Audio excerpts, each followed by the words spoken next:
E depois de revelar detalhes da possível relação entre o PT e o PCC, o operador do esquema do mensalão, Marcos Valério, contou em sua delação premiada na Polícia Federal que administrava um caixa clandestino do partido com saldo de 100 milhões de reais. Vídeos exclusivos divulgados pela revista Veja mostram Valério contando que em 2005 foi procurado pelo PT para utilizar parte do caixa clandestino para entregar 6 milhões de reais ao empresário Ronan Maria Pinto, que chantageava Lula, ameaçando contar detalhes sobre as ligações do petista com a facção criminosa e o assassinato do prefeito Celso Daniel.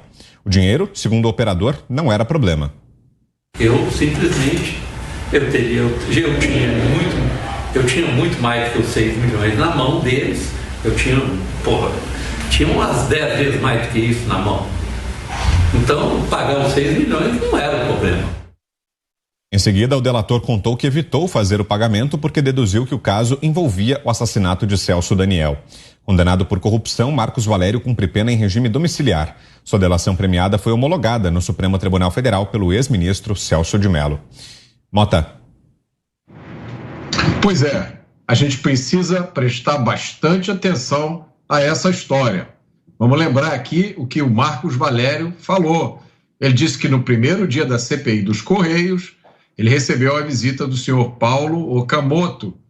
Paulo Okamoto teria dito a ele: venho a mando do presidente Lula. Ele me pede para não passar tudo que eu sei, porque eu tinha que segurar o presidente no governo. Aí o Valério continua, né? Passa o tempo e eu tive uma briga com o Paulo Okamoto e ele vira e fala o seguinte: uma turma nossa acha que temos que fazer com você o mesmo que fizemos com Celso Daniel. Ora, num país minimamente sério, uma declaração como essa deveria gerar, no mínimo, um inquérito na Corte Maior e uma CPI no Congresso, imediatamente. Marcos Valério declarou que era administrador de um caixa clandestino com 100 milhões de reais que pertenceria ao PT. E aí, em 2005, o PT pediu para Valério entregar 6 milhões em trocado ao empresário Ronan Maria Pinto, que chantageava o ex-presidente Lula, ameaçando contar detalhes sobre a ligação do PCC com a morte do ex-prefeito de Santo André, Celso Daniel, em 2002. Ora, eu acho que não há nenhuma notícia no noticiário recente que se compare a essa informação em termos de gravidade. Para quem não se lembra muito bem da história recente, vale a pena fazer uma recapitulação rápida aqui. As duas grandes realizações da era PT no Brasil foram o Mensalão e o Petrolão. Provavelmente são os maiores escândalos de corrupção da história recente do planeta. O Mensalão foi um escândalo de compra de votos que estourou em 2005. Funcionava assim: era uma mesada que vários deputados recebiam no valor de 30 mil reais para votar projetos a favor do governo do PT. Quem denunciou esse esquema foi o então deputado Roberto Jefferson. Jefferson disse que era o então ministro, chefe da Casa Civil, José Dirceu, o mentor desse esquema. Na época, a oposição resolveu poupar o então presidente Lula, não abrir nenhum processo de impeachment para ele, deixar que ele fosse derrotado nas urnas. O resultado foi que Lula foi reeleito em 2006 e em 2010 ele conseguiu eleger a sua então chefe de gabinete, Dilma Rousseff, como presidente. Esse foi o Mensalão. Agora, o Petrolão é um outro escândalo, foi um esquema bilionário de corrupção na Petrobras. Como é que funcionava? Era muito simples também. A Petrobras, quando contratava algum fornecedor, e os contratos da Petrobras são sempre gigantes, a pessoa que contratava cobrava um dinheirinho a mais, né? Então, por exemplo, um contrato de 1 bilhão virava um contrato de 1 bilhão e 30 milhões. Esses 30 milhões eram divididos. Uma parte ficava com o PT, o resto era dividido com o diretor da área que fazia a contratação e com o operador. Isso tudo que eu estou dizendo consta das delações confirmadas pela Polícia Federal e até pelo STF. Além disso, e isso é a parte mais interessante, o lucro auferido pelas empresas que ganhavam esses contratos, ele também era distribuído.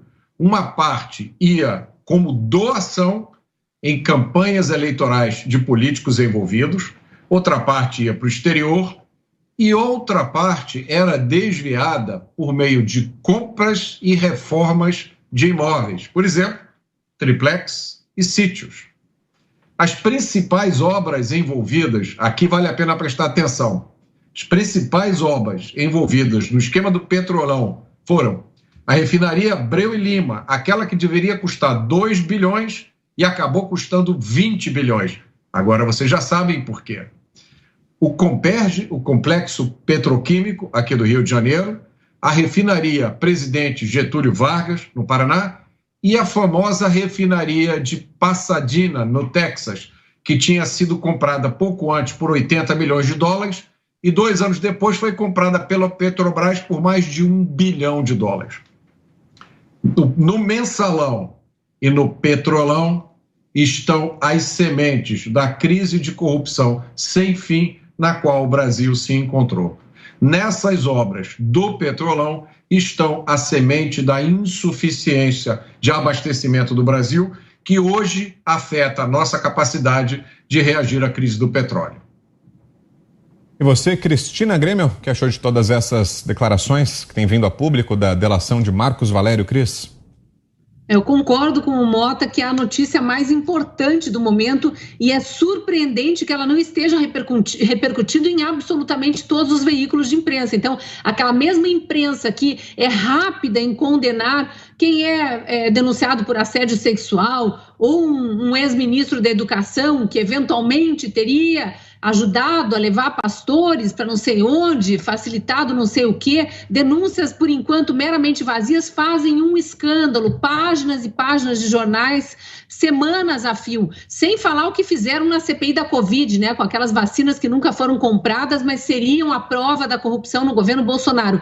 E agora um escândalo desses, uma delação dessas, que vamos lembrar, foi homologada pelo STF, pelo então ministro Celso de Mello. Agora ela vem à tona, mas ela foi homologada pelo STF quando ainda estava rolando o Mensalão. E eu lembro do dia em que o Marcos Valério, na Papuda, pediu proteção porque estava ameaçado de morte. Provavelmente foi quando ele ouviu essa declaração aí do Paulo Okamoto, se não me engano, que ele falou agora, que o destino dele seria o mesmo de Celso Daniel. A gente sabe que a morte de Celso Daniel é o fantasma que mais ronda o PT até hoje e que mais desafia a todos nós brasileiros que queremos ver esclarecimentos sobre mortes, sobre desaparecimentos de pessoas, sobre acidentes inesperados, e fica isso tudo num limbo com um povo aí da esquerda gritando eternamente quem mandou matar Marielle, sem se preocupar com quem mandou matar Jair Bolsonaro, quem mandou matar Celso Daniel, quem mandou matar Toninho do PT, porque dentro do PT há vários assassinatos. Lembrar também que só no caso Celso Daniel há outros 7 ou 8 assassinatos na sequência de testemunhas do crime.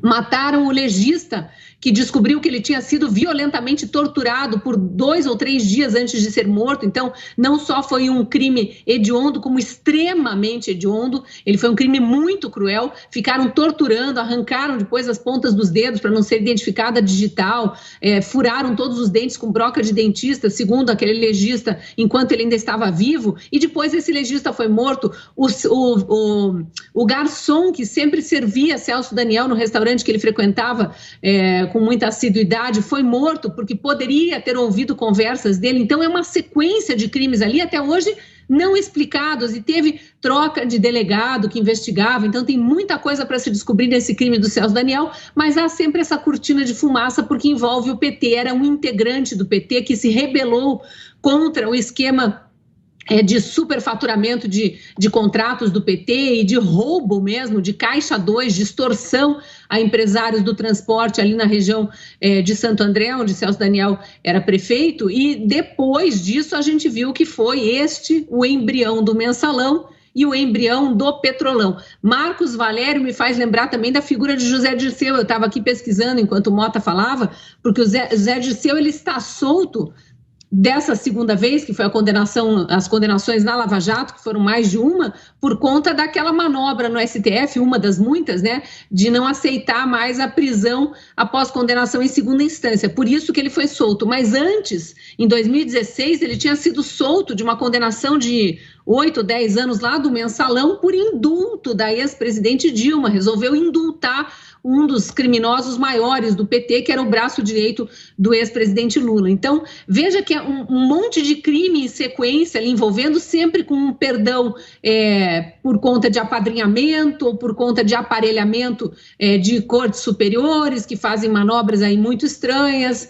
decisões judiciais muito questionáveis, e a gente ainda tem que aturar um ex-condenado da Lava Jato, condenado em 3 instâncias, concorrendo à presidência da República. Isso que o Marcos Valério está trazendo agora, ligação do PT com o narcotráfico, precisa ser investigado a fundo. E olha, não é a primeira vez que a gente ouve falar isso, vamos lembrar só dos diálogos cabulosos que o PT tinha com os narcotraficantes, conforme revelou um narcotraficante num áudio gravado por força de decisão judicial, um monitoramento que era feito de bandidos na prisão. Então tem muita coisa para investigar e é muito estranho que a imprensa, na sua maioria, esteja calada em relação a esse assunto.